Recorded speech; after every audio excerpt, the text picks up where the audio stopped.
auto को धक्का देला आम बस घटनास्थल में ऑटो चालक मृत्यु घटी भुवनेश्वर रूपाली छकरे मर्मृत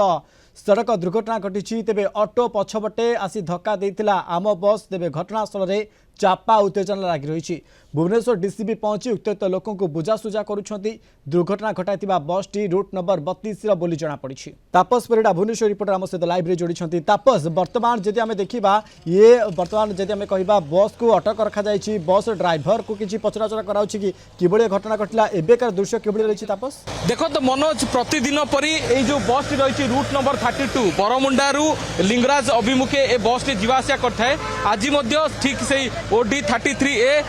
R4616 ये जो मो बस टी आम बस टी आसीथिला एवं रूपाली छकरे ये जो बरमुंडा अभिमुखे जाउथिबा समय रे एक ऑटो को धक्का देइतिला एवं जेहेतु ऑटोटी को ये गाड़ी पछपटू धक्का देइतिला ऑटोटी आगरे एक बस तले चापी जाइतिला जहा फल रे ऑटो ड्राइवर समेत मोट गाड़ी भितर से ऑटो भितर 3 जन बसते जो कि 2 जन यात्री थे जड़े महिला और जड़े पुरुष यात्री किंतु ऑटो चालकर घटनास्थल में मृत्यु होता परवर्ती पर्यायर जो यात्री रही महिला यात्री जनक बर्तमान गुरुतर अच्छा हस्पिटाल भर्ती करा